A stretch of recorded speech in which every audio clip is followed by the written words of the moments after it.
keep it alive through these lines I write. I keep it live cause I thrive. I might just blow your mind tonight. I'm so hyped, but it's no hype. From this height, it's direct hits on sight.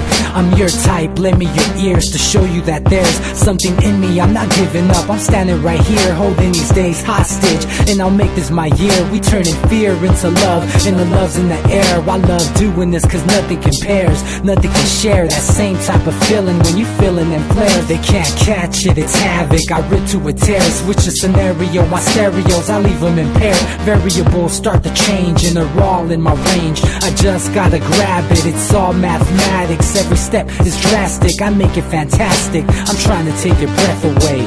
Asthmatic. This is live through the stereo. Go and let it blow, blow through the stereo. I'ma let them know through the stereo.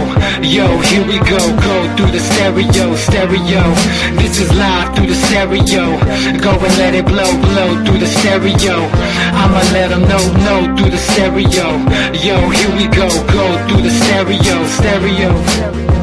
Yeah, just nod your head with it, so explicit and vivid. Every image is intricate, intimate. I put my all into it, no scrimmage and no rules. I'm a pro tool, hear my heartbeat, beat into the vocals. I'm so loco, lost my mind, oh no.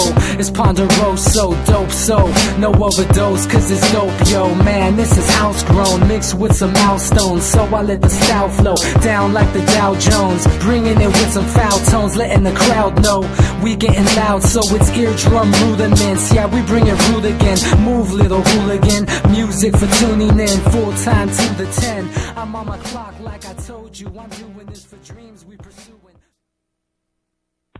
The impossible has happened. Yeah, that's right. Donald Trump is the presumptive Republican nominee. We never thought it was going to happen. First we tried to ignore him, then we tried to talk shit about him, and then, it just did what it did. Donald Trump's the Republican nominee. I don't know what that says about the state of this country, or how smart the average American is, or maybe just how angry the average American is. Either way, we're going to talk about it tonight here on the Anti-Media Radio Show, here with your host, Nick Bernabe. We are longtime guests on UCY.tv. You can also listen to our show on the antimedia.org/radio. If you miss any of our shows, feel free to join us on YouTube, UCY TV YouTube channel, or also at the Anti-Media Radio, the antimedia.org/radio. We have our newest shows up there via YouTube, so check that stuff out. We've got an awesome story and show for you. Oh, man, I'm really bad tonight. We've got an awesome show in store for you tonight. Missed Monday because I'm a little under the weather, fighting off a cold that seems to just not want to go away, and so I'm dealing with that stuff. But so many things happening. I mean, this is just insane what's going on politically right now and geopolitically around the world, Turkey, Middle East, Iraq, things going on. It's just insane out there. But we've got a great panel tonight to try to break down the stories, break through the mainstream propaganda, and really try to cut through and get to the truth of the matters here. And that's what really matters tonight. So let me introduce our panel. I'm not sure if we're going to be taking callers tonight, but if we do, I'll announce that. I think we have so much ground to cover that we may not. But you never know. If you call in, feel free to call in. We may answer your call, and you can, especially if you want to talk about something that we're actually talking about and not change the subject, then that's even more encouraged. So either way. Joining us tonight, my longtime co-host, DB Schwartz, on the line. What's up, DB? Hey, Nick. Just want to say, make America hate again. Make America great for once should be the slogan. And maybe that'll come true if people get angry enough at this damn election and the way it's going. And I don't know. I guess we'll have to see. But, we don't want to make America hate again. We want to make America not hate anymore. But, that's the thing. A lot of the racism and a lot of the hate in this country had gone kind of under the radar for a while. And, there's sporadic hate crimes here and there and stuff. But, I think Trump, for better or for worse, has really drawn that stuff out of the woodwork, and we're starting to see that, there still is a lot of hatred in this country from many different sides of the political spectrum, and it's not the It's not the friendly, 1950s America that I think maybe some of our grandparents were used to. Maybe mine weren't so much used to that, but maybe. Well, where do these ideas come from, though, Nick? But not the older generations. Yeah, exactly. And the '60s, the civil rights movement made many great strides in trying to bring about a little more of a equal playing field here in the United States, but it never really had its full effect. I mean, it never racial and social and class equity never got realized. Man, we've been turned into a very much a caste society where there's like the lower class, the middle class, and the upper class, and the lower and middle are like fusing together, and everyone's like shitting themselves, wondering what the hell's going on. And that's exactly why Trump is getting so much support, because all those people that maybe are used to being middle class are now fusing with the lower classes, and they're like, oh shit, we got to do something drastic. And that's why Trump and Sanders, maybe to a lesser extent, are really tapping into that vein, and people are wondering what's going on. Unfortunately, I mean, I think the fundamental shift in the political system, the economic system, would be more accurate, has taken place. I don't think there's going to be any reversing that. I think the American empire is now in decline. I don't think we're going to be able to go back and say, oh, we're going to have this prosperous middle class again, and people are going to have a great standard of living. Empires rise and they fall, man, and we're right in the middle of the part where it's falling. You know what I mean? I don't think we're going to shift gears and say, oh, empire is going to be rising again. I don't know about that. And it wasn't built to last. As contentious a document as the Declaration of Independence, which is essentially a declaration of traitorship. That's essentially what we have, man. We're built to be the military for the ruling class of the world. Yeah, good point, man. And we're going to talk a little bit more about that. We're going to talk about the deep state, a bunch of other stuff. We've got our amazing journalist on the line, Claire Bernish. What's up, Claire? Not much. What's up? Hanging in there. Just really, really dealing with the reality here that Donald Trump's going to be the Republican nominee. I really did not think that was going to happen. I really didn't. I really thought it was going to be Marco Rubio, and that it was just going to be another neocon escapade, and it was going to be a whole show and stuff. And as bad as Trump is, and I've been the biggest critic of Trump that you'll find. The only good thing that I like about the guy is that it doesn't seem like he's part of the script. Now, I could be wrong. Maybe this whole thing is just all part of their script and stuff, but it really does seem like Trump is throwing a wrench into the system here. What do you think? I need to leave this country. I mean, if you're looking at a choice between Trump, who is a loose cannon, and Hillary, who we know is going to just bomb everything, I mean, nothing is good. Nothing good can possibly come of this. And, you said it perfectly. Trump's a loose cannon. We don't know what he's going to do. But Hillary, we already do know what she's going to do. And now the thing is that it's not over for the Democrats yet. In fact, everybody was talking about, there's going to be, the Republicans are going to have a contested convention, and, they're going to deny Trump the nomination. That doesn't seem very likely anymore. In fact, the probability of that has fallen almost to zero. But on the other end of the spectrum, with Bernie Sanders still in the running here, he just won Indiana yesterday. He's now saying that he's going to push for a contested convention. I've got Jake Anderson as well on the line. What's up, Jake? How you doing? Pretty good. So what do you make of this whole thing with Sanders and Clinton? I mean, do you think Sanders is going to drag it out to the convention? Now, he's thinking that maybe if he can drag it out, denying Clinton the nomination outright, that he can win over some of these superdelegates. I hope so. I hope he raises holy hell. It's funny. We all expected the Republican side to be the contested convention that goes deep into the summer. And, I was kind of surprised at how quickly all the pieces fell yesterday. I was not expecting Cruz to drop out. I wasn't expecting any of them to drop out. Something weird happened. I think someone got a phone call. But I was not expecting that. But yeah, as far as Sanders and Clinton, yeah, I think Sanders realizes that he has very little control over the Democratic Party. He has no control over the Democratic Party. He has very little control over, how history is going to remember this. But one thing he does have control over is the people who follow him right now, who would follow him to the grave, quite literally. And so I think there's some very, very careful strategy going on right now with Bernie Sanders to figure out what the best way to divest this social capital is.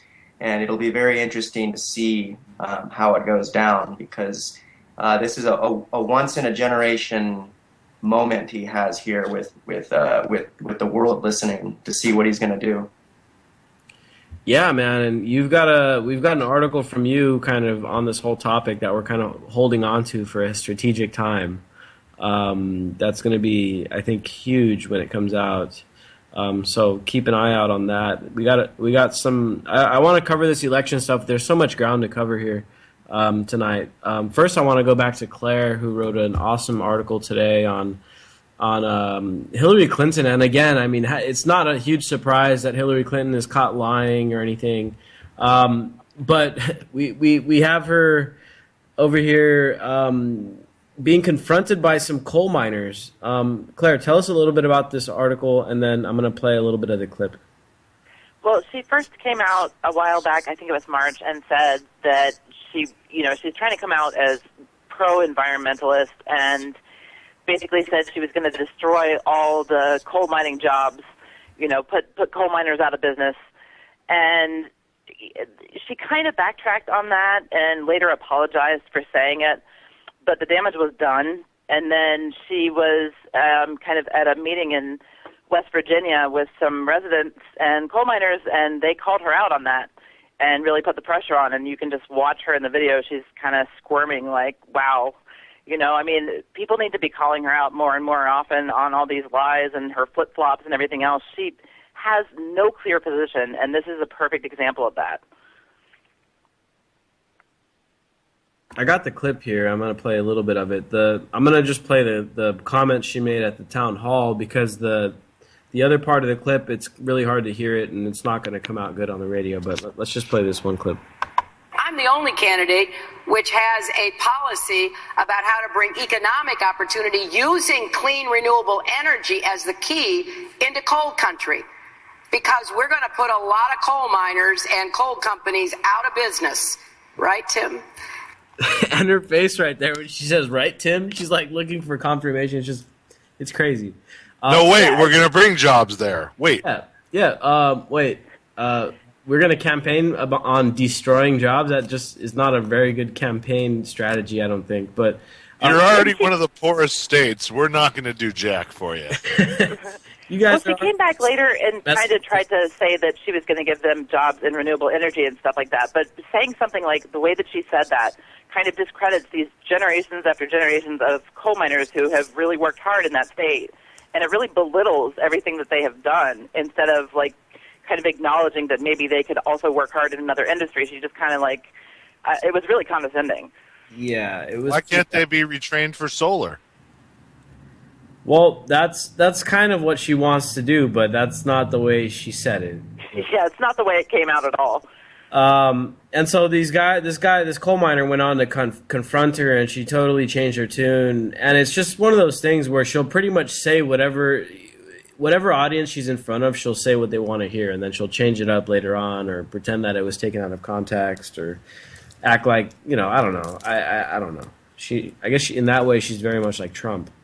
But it's just another one of the lies out of Hillary Clinton, and it's not a surprise that that Sanders won Indiana, and that it's carrying on. It's just going to keep going and going, because I don't think that even the Democrats are not satisfied with Hillary Clinton. I mean, she's just not a likable person. And she's got a really bad track record. Give me the issue that you care about, and we could talk about Hillary Clinton. Is it foreign policy? I mean, that's where I'm My biggest issue is probably foreign policy and the drug war.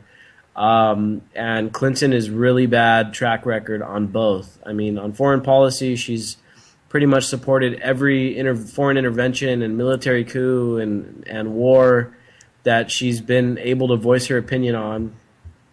And on the drug war, she has no real clear stance currently, but in the past, she helped push for Bill Clinton's 94 crime bill, which imprisoned a bunch of people for drugs and stuff, So she's got a bad track record, and not to mention the fact that she's being funded by private prison industry, which is notoriously against marijuana legalization and stuff like that. I mean, and then big pharma as well, same deal. So just bad all around. An article that I wrote today, which I wanted to bring Jake in on the conversation and everybody else was actually about Ron Paul. He gave a great interview 2 days ago on CNN where he basically, one of the quotes says, "I've never bought into this idea that the lesser of two evils is a good idea." He went on to say that Republicans and Democrats from Reagan to Obama are basically owned by the deep state, quote. He said that both parties are basically bought out by special interests. He said that if it comes down to Donald Trump versus Hillary Clinton, that he's going to be voting third party. I mean, this is a really big interview for Ron Paul, who's pretty influential in the libertarian community and elsewhere as well. A lot of people have respect for him, even if they don't agree with his politics. I'm one of those people. I really like Ron Paul, and I don't agree with his politics and his economics in many instances. But I have a lot of respect for the guy because he tells it like it is.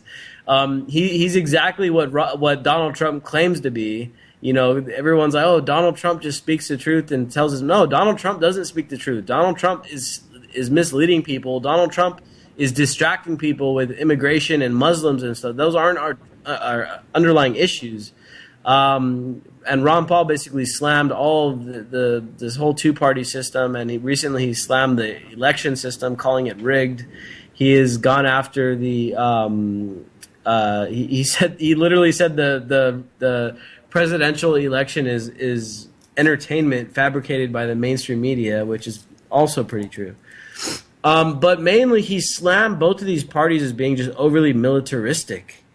But he made a lot of sense when it comes to the deep state because one of the things he said is the person interviewing him asked him, what would it take for you to support a candidate? And he said, "I'll support anyone who is willing to say the Republicans and Democrats are the same."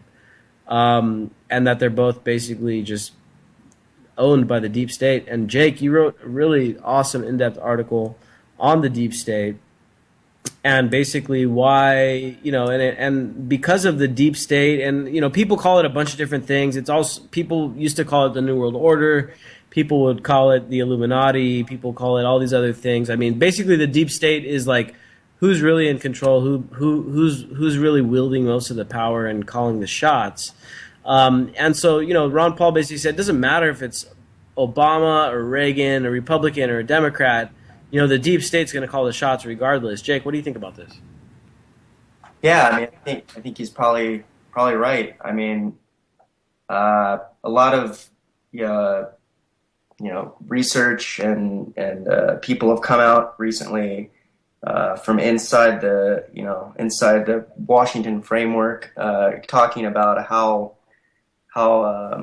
toxic it is, and just like how deep the connections go between private industry and government policy. And yeah, I mean, it's, from everything that I've read, what it sounds like to me is it really truly doesn't matter who is president, as long as they uphold a kind of basic infrastructure of the military-industrial complex and the different defense contractors that benefit from that. And yeah, I mean, it can't be summarized in just a few sentences. I mean, it goes so deep. But yeah, it's Ron Paul, I think what he's talking about when he refers to the deep state is just the kind of kind of a synergistic alliance that's going on between private industry and government. And yeah, it doesn't matter if someone's Democrat or Republican; they're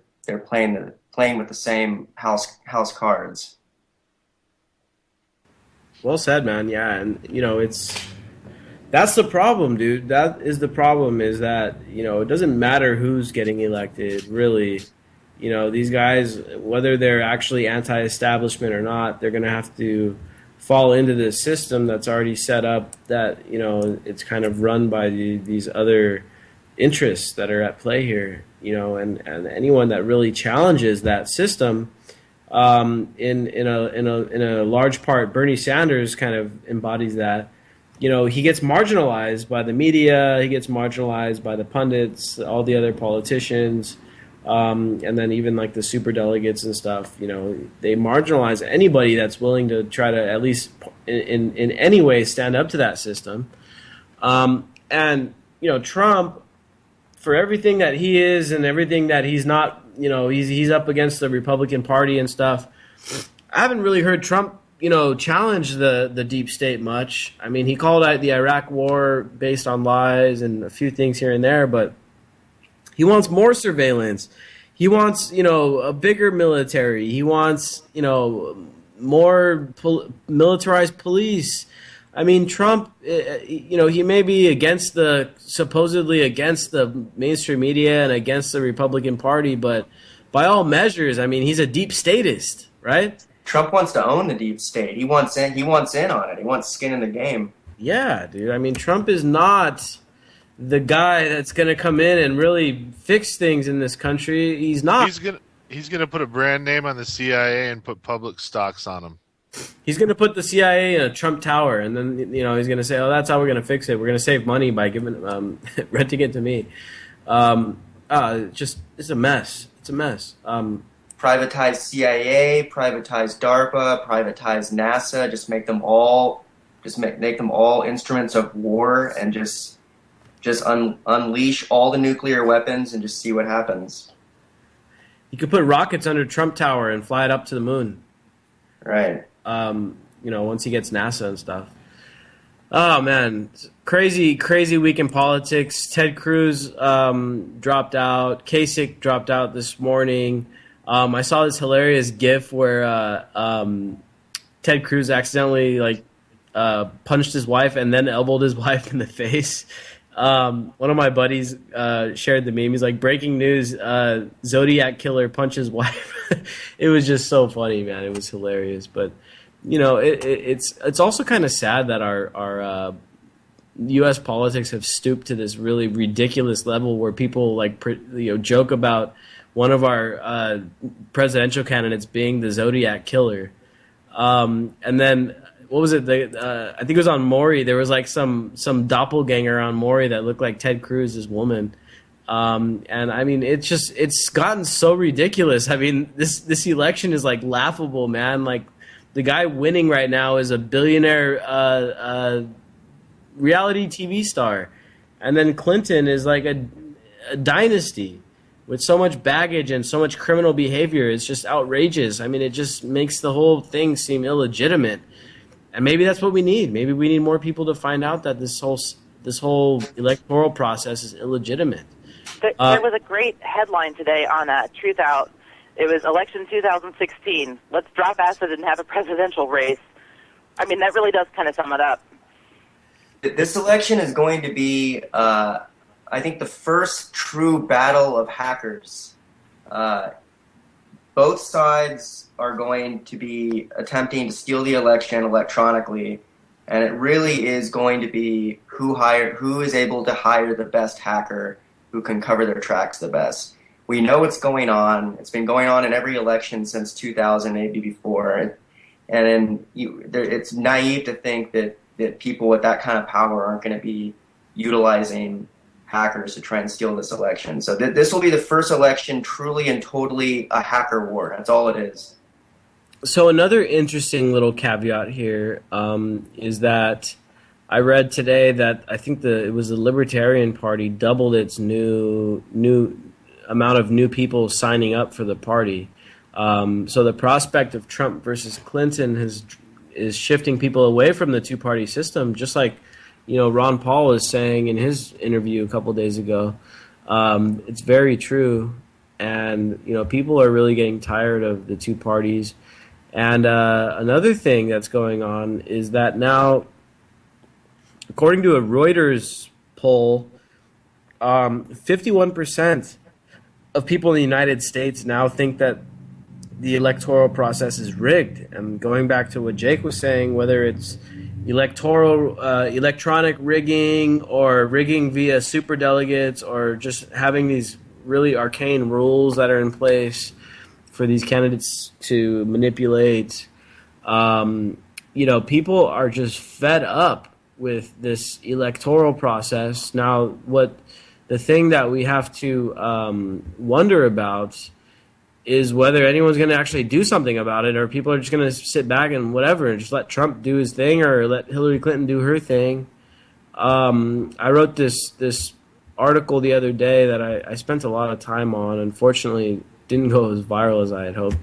But it was about how, taxation without representation is like going on right now as we speak. I mean, it wasn't dealt with back during the American Revolution. That was one of the big rallying cries. It's like no taxation without representation, and now we're right back to it. In fact, many people would argue it's worse because now we have this illusion of representation, and we got a huge amount of taxation compared to what the colonists were dealing with. At least then, it was like, yeah, we got a king and we have no say in what the hell he does. Well, that's what we have.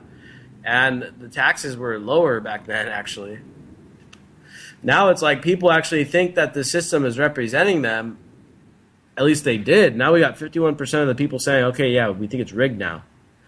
But I started finding out a little more about this when I found out that a lot of these primaries are actually publicly funded by the taxpayers, even though they're being held by the Democrats and Republicans, which are pretty much private clubs. And especially in the closed primaries where, like, if you're not a Democrat registered, you can't even vote. And in New York, even if you are, like 100-something thousand people got like unregistered to vote, or like their party affiliation changed or something. Like, so people that aren't Democrats in New York paid for that election, and then they weren't even able to participate in it. But going a little deeper, it's like the oligarchy that we're dealing with here, where according to a study in Oxford, not Oxford, I think it was Stanford. Hold on, let me pull it up here. Princeton, there we go. One of those damn universities. According to Princeton, the rich basically get 90% of the legislative decisions in their favor, and the poor, or the average American, only gets about 10% of legislative decisions in their favor. So therefore, basically what I'm saying here is that, we don't have representation. We elect people, in theory, but they don't represent us. They represent the deep state. They represent the oligarchs. They represent the billionaires, and so like we're dealing with this system, and the only reason it's still in place is because people keep putting stock in it. People keep believing in it. People keep thinking, oh yeah, the system represents us. All we gotta do is vote harder, and they'll start, actually doing what we tell them. Congress has a 9% approval rating, and that's been going on for like years now. They're not going to change. They're not going to represent us. I think there has to be a much different approach. And Jake, I wanted to go back to you because I want to know what you think about, like, how can these various groups, because you've got, as I mentioned, the libertarians' ranks are now surging because of Trump. You've got the Bernie Sanders movement, and if he loses, all of those people that are going to be supporting him that have refused to vote for Hillary, and I believe a lot of them won't. You've got the people further to the left that agree with, like, the Green Party, Jill Stein, and all that, and then you got the anarchists and everybody else in between. I mean, what can all these people do to make some kind of change, either within or outside of the voting system? Well, I mean, I personally, I mean, I'm supporting Jill Stein, but I think it's less important which third-party candidate you're supporting, as long as you are supporting a third-party candidate. And I think that if everyone supported the person that truly stood for their values, we would have something approximating democracy, if they let the vote go through. I don't know. I mean, there's so many different filters to this in terms of whether it would even matter, whether we're still being represented, whether we want anyone ruling over us. But at the very bare minimum, I think that we have to support the idea of standing up against the establishment. And if that requires Ron Paul supporters and Jill Stein supporters joining together, if it involves McAfee supporters joining with Tea Party people, whatever it takes, people are going to have to put aside their smaller differences, particularly identity politics, and they're going to have to stand together against the oligarch. That's just seriously the only way. DB, I mean, you've talked about this before, but do you think that being with the fact of the whole Clinton thing and how huge of a following and loyal of a following Sanders has attracted, and how a lot of people are dissatisfied on the Republican side with Trump, I mean, do you think this election is going to signify the breaking up of these big corporate political parties, and do you think we'll see maybe 3 or 4 parties coming in the following elections? I mean, that's the scenario I think is feasible more than anything else. But the thing that freaks me out, dude, is like Trump or Clinton, and especially Clinton, will lead us to a war. And I think Sanders would basically be like Carter and basically be able to stifle that. So, it goes without saying, man, the next war, if it becomes beyond a regional one, is going to be uncomprehensibly horrendous. So I don't want to be here when that happens, or don't want it to happen at all, dude. That's my main concern right now. Yeah, and I think there's a growing sentiment of people that are, in that boat. I think Americans in general are pretty much war weary. If you look back, the last time there was like a pretty publicized attempt to overthrow a government, which would be Bashar al-Assad in Syria back, 2013? Americans stood together, man. I remember because we were some of the anti-media team was some of the central organizers of that movement. And I remember here in San Diego when I organized a big rally down in Balboa Park to rally against overthrowing the Syrian government. There was Tea Party people out there. There was progressives out there. There were Muslims out there. There was all walks of life out there opposing this war. I think Americans are very war weary. I think they're tired. We've been in Afghanistan. The war in Afghanistan is now the longest war we've ever been in. I mean, how does that make any sense? This is the longest war. It's longer than World War II. It's longer than World War I. And you know what? A lot of people are dying over there, man. It may not be Americans, but there's a bunch of people over there, Afghanis, a bunch of people in Iraq. I think I just saw an article about how almost 5,000 people a month are still dying in Iraq. Nick, I think I read something yesterday where it was 5 million dead, 5 trillion spent. That's the two markers right now. I would say that's pretty close. Ever since the war on terror was started, between Afghanistan and Iraq. A Navy SEAL, American Navy SEAL, just got killed over in Iraq, and they're sitting here telling us, oh, well, we don't have boots on the ground, but the boots that we do have on the ground, they're not in combat, and yet somehow a Navy SEAL gets killed last week, and it's like, what? Like, you guys said that there weren't boots on the ground. They weren't doing any fighting. It's like, okay. He might have saw something, though. You never know. Yeah, I mean, there's no telling what the hell happened to that poor guy. But, it's just, it's a mess. And you're right, man. We can't afford to have a World War III. And I think Einstein was the one that said it. He's like, I don't know what kind of weapons World War III will be fought with, but World War IV will be fought with sticks and stones. Because he's saying the technology we've got now is so advanced that it's going to set us back to the Stone Age if we have a war right now. And there's evidence that humanity's had that happen before. I mean, there's a crater in India that's still radioactive. Yeah, I mean, it would set us so far back that, I mean, shit, dude, we would be literally set back to the Stone Age, and I don't think that's something that anybody really wants.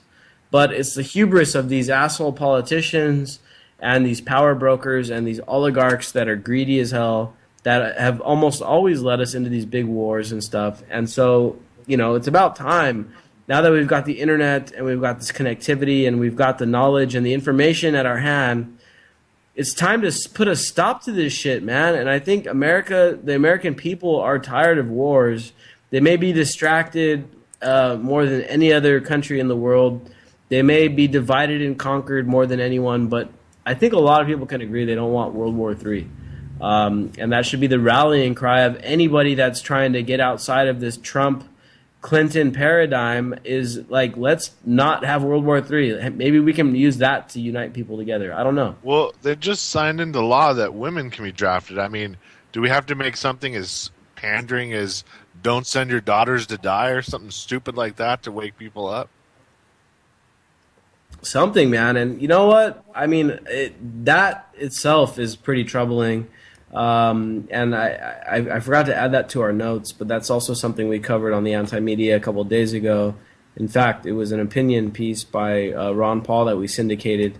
And, the draft itself is a really bad idea. The draft is pretty much a form of slavery. It's forcing people in to go and fight and put their lives on the line for the government. And for these bureaucrats that are trying to start wars and stuff. And now they want to, put everyone on the line, including women. That's pretty telling. I mean, why would they choose now as a time to do it, especially now with all this talk, with all this tension with Russia and all this stuff? And we are on a brink of a major, major war. I wouldn't quite say World War III yet.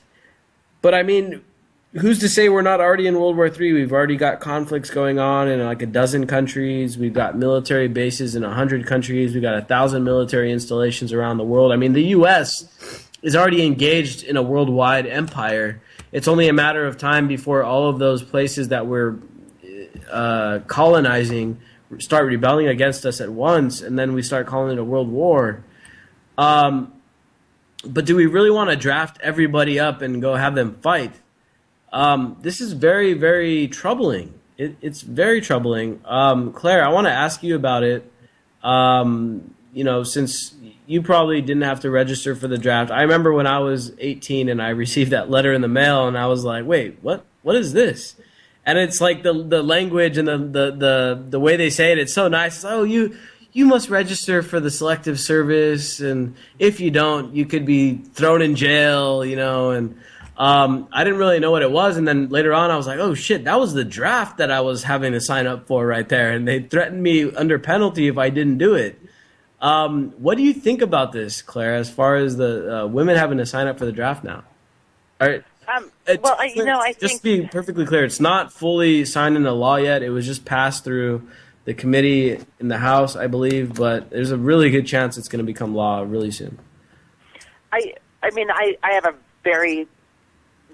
have a lot of issues with the draft in general. I don't think that anybody should be conscripted into serving their government who they likely don't agree with in the first place. I mean, if a country has to have a military, it should be an all-voluntary,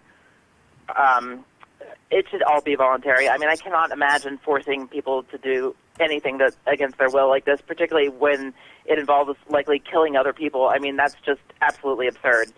So, I mean, yeah, that might make it equal, but I don't think anybody should be drafted. So this kind of leaves me speechless. I'm surprised it got this far. I'm surprised that there still even is that anybody still has to register for the draft in this day and age, considering how huge our military already is. I don't know. I think it's a really bad move. And what's troubling to me is that I have really not seen any outrage. I really haven't. Yeah.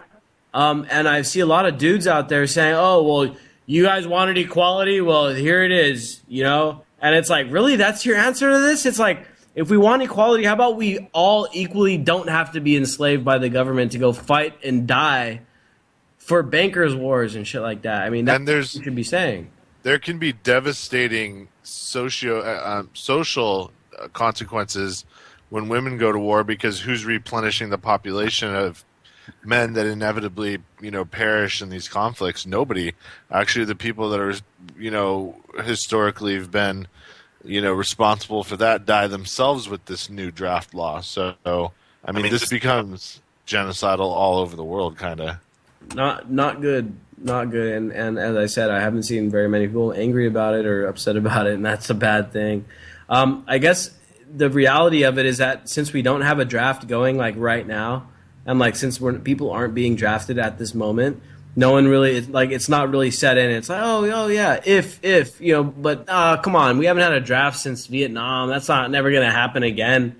That was only a couple decades ago, man. And with this tension going on right now with NATO and Russia and the Eastern Axis, China, and all this crap going on, the rearming of Japan and everything that's happening, it's not that far-fetched that a giant war erupts and that women and everyone else is going to get drafted up and have to go fight. And that's one of the reasons why I'm really, really genuinely considering leaving the United States in the near future, especially if Clinton becomes a nominee. Because I'm right there with you. I mean, for real this time. Yeah, seriously, because I know Clinton has a very, very high probability of starting a very large war with Russia. And with Trump, it's still kind of up in the air. Is he going to start World War III? Is he not going to start World War III? We're not sure yet. So at least at least we have that with Trump. You know what I mean? So it's like, oh shit, not. Either way, it's not a very good prospect. That's why I'm hoping that, I don't know, something happens here. Third party makes some kind of record-breaking runs, and maybe it calls into question the legitimacy of these two parties, and maybe people abstain from voting and takes away their mandate. The mandate that Obama supposedly had in the last election. I think what was it, 40%, 30% of the voting population, the voting age population, eligible voters voted. And that means only half of them actually voted for Obama, which tells you that, at the most, 20% of the voting population actually voted for Barack Obama in 2012. And yet he's allowed to dictate all the policies for 100% of the country. That, to me, is not a mandate. Maybe the numbers have to go even lower for people to send the message. Or maybe we need to break up these big parties. I'm not sure exactly the route. Let's shift a little bit from this politics stuff, because we've got another huge anniversary today. Today is not just May the 4th be with you, Star Wars Day, which, cool, I'm a Star Wars fan too. I picked up an awesome shirt yesterday I was down in Tijuana. I picked up an awesome Stop Wars shirt. It's like someone hand painted over a Star Wars shirt and turned it into Stop Wars. So I'm pretty happy about that. But another thing happened today on this day in history. Back in the 70s or 60s? 1970. 1970, Kent State.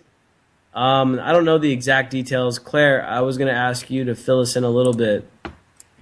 Well, this is obviously, it's still a kind of a controversial event. There are still open questions about why basically the National Guard fired on unarmed protesters for what seemed like no reason whatsoever. And they did so under the order of the Ohio governor, because at the time the National Guard was like the Ohio National Guard. It wasn't a federal branch. But these protesters, there was some controversy in the days preceding because the president had announced that we were expanding the war from Vietnam into Cambodia, and so there had been a lot of protests across the country. And students were gathered and stuff, and they were protesting. A ROTC building got burned down on the Kent State campus, but it turned out that there's no possible way that students could have done it, and it actually looks like somebody who knew how to start fires had actually burned the building down. So, but they had widely reported that it was student protesters who had done it. So 2 days later, when students gathered and were having kind of, rallies on campus, they sent in the National Guard to kind of keep them under control so they wouldn't supposedly burn down any more buildings, which they never did in the first place. And suddenly, without warning, these guardsmen opened live fire, and killed 4 students and wounded 9 others.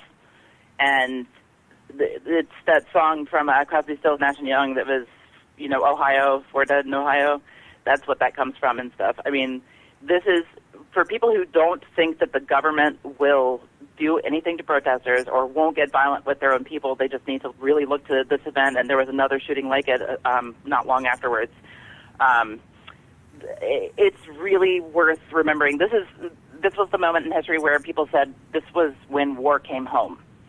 So I think that was a big turning of the tide for the country and the mood. It was very polarizing, and none of that has ever really abated.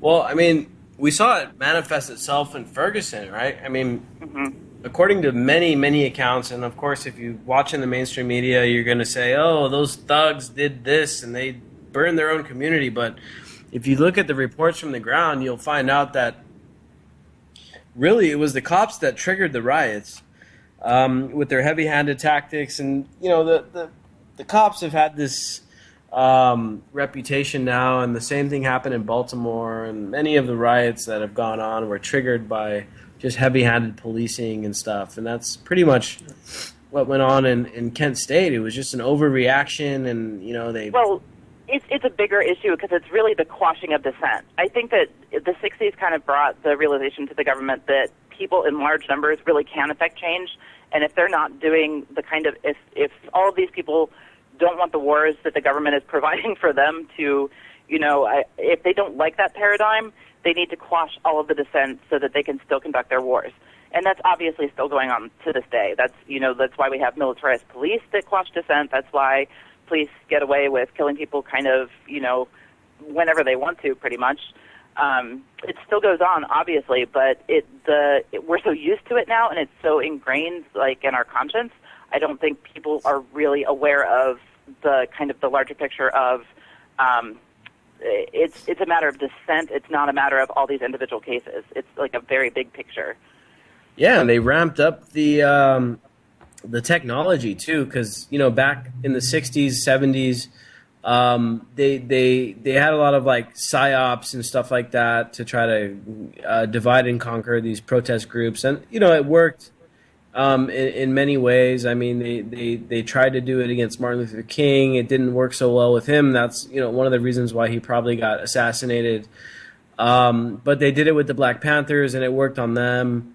And they did it with a lot of the protest groups, and in general, it worked. They did the war on drugs, which we found out from that Nixon advisor just recently. That was part of the whole, crush the anti-war movement, crush the Black liberation movement and stuff. But what they didn't have back then was like this super high-tech surveillance and way to crush and way to control dissenters. Back then, just like with Kent State, they had to put it down with assault rifles. Now they can just spy on people, blackmail people, get people, trick people. The FBI now is pretty notorious for like creating terrorism out of like just people that are having trouble in their lives, and they plant violent thoughts into their heads and supply them with the fake weapons to carry out horrible things. I think this war against dissent, this war against protest, war against anyone that's opposing what the state wants to do, has gotten, all it's done over the years has gotten just more high tech. The NSA, and the dragnets and the wiretapping, the Stingray technology, which is huge here in San Diego. It's going on like constantly. They're using the Stingray technology, which is just this. It's like a fake cell phone tower that scoops up all your communications within a given area, and they've just gotten really high tech with this stuff. Consider, I want to bring up here too. Consider that countries around the world, but particularly the U.S., they're scooping up riot gear in very large quantities, like both live and non-lethal weaponry and all sorts of stuff like that. So with all of the kind of tumult in the country and the political mood that's going on in this atmosphere, something like Kent State would be like small potatoes compared to what it seems like they're actually preparing for. So the idea of quashing dissent is extremely important right now. It's very pertinent to this time. Yeah, and the other thing, think back in in Kent State, for instance, if the FBI wanted to spy on the Kent State protesters, they'd actually have to have a guy in there pretending to be one of the protesters and trying to get information out of people. Now they've got all your cell phone information. They've got drones that are going to be flying over like they did in Baltimore. There maybe drones, maybe just regular airplanes flying over, conducting really high-tech surveillance. And so it's the stuff has become much more high-tech. And I just, it's something that we need to be aware of. I mean, if we're going to oppose this massive empire, the time to do it, the window is shrinking, I think, and sooner or later it's got to, basically what I'm saying here is it's got to be done before we got RoboCops on the street, because at that point I think it may be too late, and at that point the dystopian future that we've been all fearing and warning about and trying to prevent. When that happens, I mean, it's the deal is sealed, and RoboCop's going to make you do whatever, and there's not going to be a human behind the wheel to have any kind of empathy or have any conscience. It's going to do what they're told. And the drones that we're using overseas, they're already doing that. A lot of them are run on algorithm; they're not even operated by humans, and they just follow orders. And even as bad as the cops are here in the United States, and as much as we talk about they just following orders and that's why they kill people and that's why they do all these things, there's still a human being behind that riot mask, and they still got some kind of conscience deep down within, and maybe one of them breaks ranks, or one of them turns into a whistleblower, or one of them says, maybe this isn't right, maybe we shouldn't be beating up these protesters. But when we got RoboCop, who's going to say anything? And it goes back to what Jake was saying. It's going to be even more of just a big hacker thing. I think the window is shrinking. I think people need to really start gearing up for the reality of what's happening. And maybe, just maybe this election will be the switch that is flipped that starts making people realize, shit, something's got to be done. I don't know. I agree. I think that, I really think that this is the moment in time where it's either we kind of go over the edge with apathy and just it couldn't possibly happen here, and kind of keep going and pay the price for that, or we kind of snap to attention and do something about it and actually try to affect change while we still can. I mean, the kind of, as if the militarization of cops wasn't bad enough, militarized robotic cops and, drones and remotely controlled things, and there are just so many different avenues that can go wrong at this point, and it is kind of narrowing. The window is narrowing. It really is. So, that's just another thing that we got to keep in mind as we move forward here. And I think that this is our best chance, this election here, 2016. It's our next best chance to get people to realize that something ain't right. And, the people out there supporting Sanders, they're already halfway there. They already understand that something's not going on, something wrong is happening, and they're young, and they're the people that we need. These are the people that are going to be out there in the streets when we need them, probably, and they're already halfway there. They already understand something's right. Maybe voting for Sanders is their way of at this point in time is their way of expressing that. But in the inevitable scenario where Sanders is taken out of the election, all those people are going to be looking for something else, and maybe they'll be the ones that are be helping us really affect some real change, and being out there on the streets and actually stop shutting shit down. That's the way to do it, man. Economics is the way that we can really get the tide to shift. And we've talked about this plenty of times before too on that theme of RoboCop. All these people in the military also will, I think, have to make this choice. And I know me and Jake talked about this a few times about this scenario where it's like, those people in the military, are they going to be, on our side, or are they going to be against us? I truly think that a lot of them, if not, and people move in groups, and so a contagion can start and people start talking, and sooner or later, I mean, the military turns against the power structure. I think it's a possibility.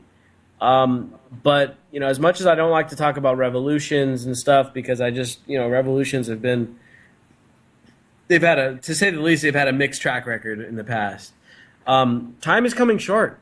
And when the military is replaced by robotics and drones and Terminators and stuff like that, at that point it's going to be too late. The time is now, and the AI, the technology is creeping up on us so quickly now that it's going to be just a matter of time before it's all replaced. All the humanity that is involved in policing and in armies and wars and all that stuff is replaced. Then what? That leaves us with a really big what if. Jake, you still there? I sure am. So what do you think about this, man? I mean, RoboCop, automated armies and all this stuff. I mean, is our time now? Is it like, what do we have to do? I mean, it's like, this is the thing that worries me more than anything, is that I as much as I want to wait and, wait for the right time, wait for the right moment, I feel like, damn it, our hand is being kind of forced here, where something's got to happen really soon here before it's a little bit too late. Well, Nick, it's, there's only so much you can do. It's like what we were talking about the other night when I was visiting you, and you brought up Fahrenheit 451, and you talked about the character who brings up the Phoenix, and how, ultimately we're regurgitating, we're compiling, we're pushing forth knowledge to a future generation. And that hopefully, what was it, the line that we'll have a giant steam shovel and we'll bury war under it or something like that, right? Yeah, a giant steam shovel and bury war forever. I don't think there's any one person or one movement or one army or one anti-army that's going to do this. The human race is, just this demented beast that is probably going to destroy itself. And, who knows how many different iterations of us we'll see on the planet, and whether we'll be in machine form or not. But, to harken back to the Fahrenheit 451 thing, we just have to keep, exposing as much truth as possible. One has to hope that if artificial intelligence pops up, that they're going to err on the side of truth, which would destroy the state. Me, I personally think that the force that can ultimately bring down the deep state is artificial intelligence. Give it 50 to 100 years, but that's my opinion. But hey, I'm just a sci-fi nerd. Hey, you never know, man. But yeah, Fahrenheit 451, I just finished that book, and it was the first time I read it. Huge fan, and the ending of the book really struck me hard, back to what you were saying, Jake, is that, all humanity has to do, really, we don't got to go out and get bloodied in the street. We don't got to go fight revolutions. We don't got to fight world wars. The biggest thing that humanity can do is remember. And that's what that was the main lesson of that book, is we have to remember all the stuff that's gone on, and the good, the bad, the ugly. I mean, the false flag, the Gulf of Tonkin that got us involved in Vietnam. I mean, all the stuff that has gone on, we have to remember it so that we can see it when it happens in the future. We can say, oh, no, that's happened before. We can't let that do this. Or do that. We have to remember all these mistakes and the nuclear bombs and the world wars and all this crap that's gone on. All these dictators, these empires, these political ideologies, fascism, and all the stuff that's happened. We got to see it when it comes, and I think maybe with Trump, that's why Trump is actually getting opposed at like every step, every speech. There's protesters because people are remembering that fascism sucks. And so maybe that's a good sign. I don't know. But anyway, that's the Anti-Media Radio for tonight. We'll catch you guys next week, Monday, Wednesday. Through the stereo, yo, here we go through the stereo.